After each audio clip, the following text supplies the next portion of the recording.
อยู่บ้านเนาะก็บ่ได้ใช้คอมพิวเตอร์มาอยู่ศูนย์ก็ได้ใช้คอมพิวเตอร์แบบว่าพัฒนาตัวเองขึ้นน้องมาอยู่ศูนย์บำบัดในระยะ3 เดือนแล้วมาอยู่ย้ายไปอยู่สโมสรของบ้านบุคคากลางนี่ช่วงเดือน4วันที่11ปี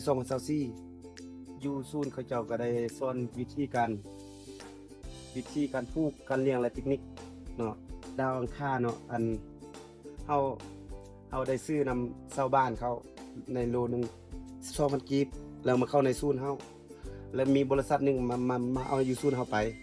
เขาจะไล่โลหนึงตัว200กีบให้เฮาเซ็นของเฮาแต่สำหรับไว้คมนี่เฮาได้ซื้อถ้ามีเท่าก็ได้ซื้อกันไว้นำชาวบ้านเขาในกิโลหนึงแสนกีบเอาซื้อ5โลแล้วมาว่านในระยะ3 เดือนถึง4 เดือนหลังจากนั้นมาแตกแล้วก็เอาเก็บใส่เบาเนาะเรามาขายให้โครงการเนาะเบี้ยหนึ่ง10,000กีบเฮาอะไรเป็นเงินเนาะเงินเฮาได้สุดก่อนเฮาได้ขายไปได้เกือบ11ล้านกีบต่อสุดหนึ่งภายใน3 มื้ออยู่โครงการก็ได้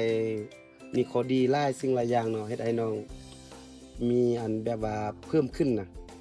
ความคิดเพิ่มขึ้นเจ้าพอดีก็แบบทำอิฐมาอยู่บ้านคือบ่ได้เรียนรู้จักหยังเลยเนาะ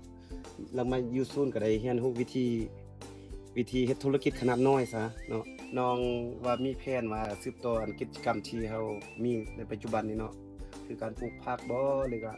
พื้นที่การผลิตเฮาคือว่าทางอันนั้นก็ว่าสิปลูกเป็นเป็นหญ้าเนาะเลี้ยงแบะเลี้ยงงัวครับ